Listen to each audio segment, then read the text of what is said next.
Safe الاسلام Gaddafi کی شہادت استعمار کے خلاف جدوجہد کا تسلسل ہے۔ تفصیلات کے مطابق جمعیت علماء اسلام کے سربراہ مولانا فضل الرحمان نے لیبیا کے رہنما سیف الاسلام قذافی کی شہادت پر گہرے رنج و غم کا اظہار کرتے ہوئے کہا ہے کہ سیف الاسلام قذافی کی شہادت دراصل معمر قذافی کے خلاف استعمار کی بغاوت کے تسلسل کی ایک کڑی ہے۔ مولانا فضل الرحمان صاحب نے اپنے بیان میں کہا کہ قذافی خاندان امریکہ اور عالمی جابروں کے خلاف مزاحمت اور جدوجہد کی علامت رہا ہے، اور یہی وجہ ہے کہ امت مسلمہ کے اتحاد اور خود مختاری کے علمبرداروں کو پے در پے نشانہ بنایا جا رہا ہے۔ انہوں نے کہا کہ تاریخ اس بات کی شاہد ہے کہ جو خاندان یا قیادت عالمی استعماری قوتوں کے سامنے ڈٹ کر کھڑی ہوئی، اسے مختلف طریقوں سے ختم کرنے کی کوشش کی گئی۔ مولانا فضل الرحمان صاحب نے مثال دیتے ہوئے کہا کہ امریکہ میں کینیڈی خاندان، بھارت میں نہرو خاندان اور پاکستان میں بھٹو خاندان کو بھی اسی سلسلے میں نشانہ بنایا گیا۔ جمعیت علماء اسلام کے سربراہ نے کہا کہ سیف الاسلام قذافی کی شہادت سے استعمار کے خلاف جاری جدوجہد کو مزید تقویت ملے گی، اور یہ قربانی آزادی و خودداری کی تحریکوں کے لیے حوصلے کا باعث بنے گی۔ مولانا فضل الرحمان نے قذافی خاندان اور لیبیا کے عوام سے دلی تعزیت کا اظہار کرتے ہوئے دعا کی ہے کہ اللہ تعالیٰ سیف الاسلام قذافی کی شہادت کو قبول فرمائے اور ان کے لواحقین کو صبر جمیل عطا کرے۔ جامعہ امام محمد انور شاہ دیوبند میں تکمیل بخاری کی باوقار تقریب۔ تفصیلات کے مطابق شب برات میں حسب سابق دیوبند کی عظیم دینی درسگاہ جامعہ امام محمد انور شاہ میں تکمیل بخاری شریف کی باوقار تقریب کا انعقاد ہوا، جس میں 20,000 سے زیادہ فرزندان اسلام نے شرکت کی ہے۔ اس موقع پر عالم اسلام اور ملک کی امن و سلامتی کے لیے خصوصی دعائیں کی گئیں۔ 15 سے زیادہ جوڑوں کا نکاح بھی ہوا۔ اجلاس کی نظامت جامعہ کے استاذ حدیث مولانا سید فضیل احمد ناصری نے کی۔ جامعہ کے شیخ الحدیث و محتمم حضرت مولانا سید احمد خضر شاہ مسعودی کشمیری دامت برکاتہم نے بخاری شریف کی آخری حدیث کا درس دیتے ہوئے فرمایا کہ شاہ ولی اللہ محدث دہلوی رحمۃ اللہ علیہ کا خاندان این خانہ ہما آفتاب است کا مصداق ہے۔ اس عظیم خانوادے کے افراد نے علوم اسلامیہ کی جس شان سے خدمت کی، اس پر دنیا فضل و کمال کو ہمیشہ ناز رہے گا۔ امام العصر علامہ محمد انور شاہ کشمیری رحمۃ اللہ علیہ اس خانوادے کی بڑی پذیرائی کرتے۔ شاہ عبدالعزیز محدث دہلوی رحمۃ اللہ علیہ کی مشہور زمانہ تالیف تفسیر عزیزی کا وقیع الفاظ میں تذکرہ کرتے اور فرماتے کہ قرآن کریم کی تفسیر کا حق اب تک ادا نہیں ہو سکا۔ اگر شاہ عبدالعزیز محدث دہلوی رحمۃ اللہ علیہ کی تفسیر عزیزی مکمل ہو جاتی تو امت کو قرآن کی تفسیر کا اصلی ذائقہ مل جاتا۔ شاہ عبدالعزیز محدث دہلوی رحمۃ اللہ علیہ کے چھوٹے بھائی شاہ عبد القادر دہلوی رحمۃ اللہ علیہ اس قدر صاحب ورع و تقویٰ تھے اور قرآن مجید سے اس درجہ اشتغال کہ جب انہوں نے قرآن پاک کا بزبان اردو ترجمہ کیا تو کہنے والے نے کہا کہ اگر قرآن اردو میں نازل ہوتا تو اس طرح ہوتا۔ شاہ عبدالعزیز دہلوی رحمۃ اللہ علیہ 29 شعبان کو جائزہ لیتے کہ شاہ عبد القادر رحمۃ اللہ علیہ آج کس مشغولیت میں ہیں۔ اگر قرآن کریم کی تلاوت میں مصروف پاتے تو سمجھ جاتے کہ آج رمضان المبارک کا چاند نکل آئے گا۔ جب ان کا انتقال ہوا اور ولی اللہ قبرستان میں ان کی تدفین عمل میں آئی تو شاہ عبدالعزیز رحمۃ اللہ علیہ نے فرمایا کہ حق تعالیٰ نے ان کے طفیل میں اس قبرستان کے تمام مردوں کی مغفرت فرما دی ہے۔ قرآن باری تعالیٰ کا کلام ہے، اس لیے اس کی شان باری تعالیٰ کے مطابق ہے۔ قرآن کے بعد اگر کوئی کلام بابرکت اور باوزن ہے تو وہ حدیث مبارکہ ہے۔ احادیث رسول صلی اللہ علیہ وسلم کی شان یہ ہے کہ اس میں اشتغال عالم دین میں صحابیت کی شان پیدا کر دیتا ہے۔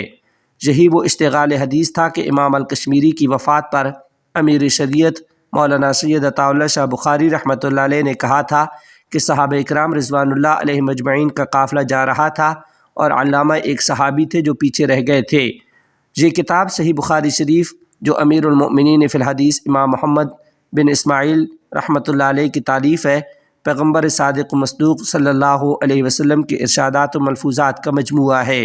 امام بخاری رحمۃ اللہ علیہ کا اخلاص اور ان کے دل کا نور ہے کہ انہوں نے ایسی کتاب ترتیب دی جس سے دنیا کا کوئی بھی عالم مستغنی نہیں ہو سکتا اور اسے پڑھے بغیر کسی کو محدث کہا ہی نہیں جا سکتا۔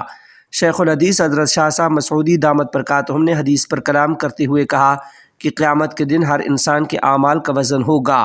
مشہور اعتراض چلا آ رہا ہے کہ اعمال تو جسم و جثہ سے پاک ہے، پھر ان کا وزن کیوں کر ہوگا؟ لیکن سائنس نے ان کے اعتراضات کی ہوا نکال دی ہے۔ سائنس نے بتا دیا کہ وزن کے لیے جسم کثیف کا ہونا ضروری نہیں ہے، بلکہ جسم لطیف بھی وزن کیا جا سکتا ہے۔ چنانچہ آج بخار کی پیمائش کر لی جاتی ہے، سردی اور گرمی کو ناپ لیا جاتا ہے، تو پھر اعمال کا وزن کیوں کر ممکن نہیں؟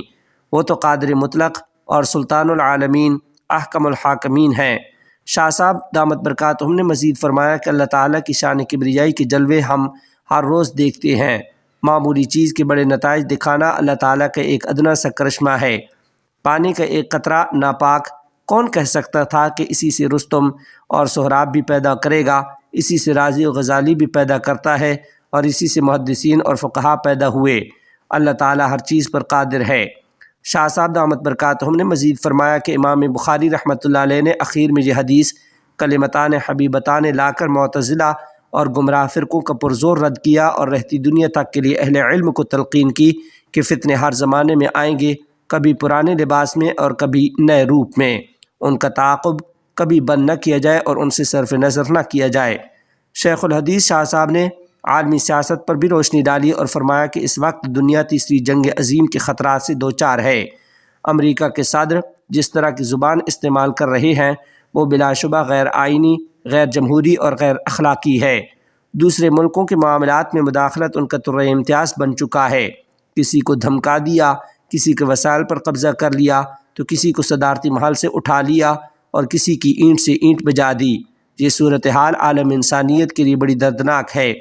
ادھر ہندوستان کے حالات دن بدن افسوسناک رخ پر ہیں، بہتری کے آثار نظر نہیں آتے۔ ارباب اقتدار کو نوشتہ دیوار پڑھ لینے کی ضرورت ہے۔ شاہ صاحب دامت برکاتہم نے پولیس انتظامیہ کا بھی بے انتہا شکریہ ادا کیا جنہوں نے اپنے بہترین نظم و ضبط سے پروگرام کو کنٹرول کیا اور یہ باوقار تقریب خوش اسلوبی کے ساتھ انجام پذیر ہوئی۔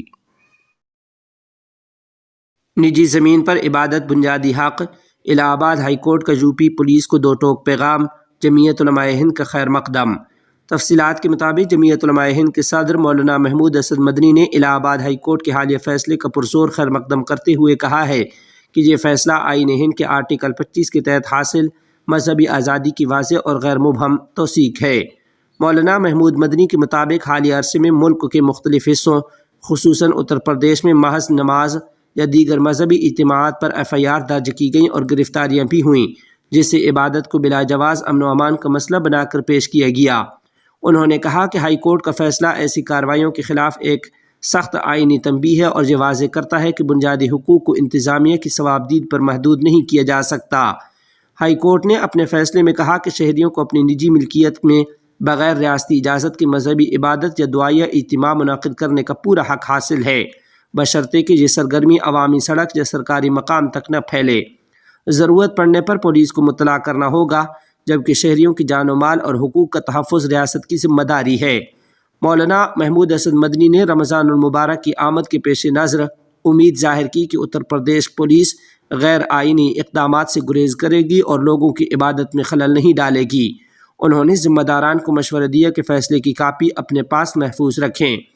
انہوں نے مزید کہا کہ جمعیت علماء ہند ہمیشہ امن، قانون کی بالادستی اور سماجی ہم آہنگی کی داعی رہی ہے، لیکن آئینی حقوق پر کسی قسم کا سمجھوتہ قابل قبول نہیں۔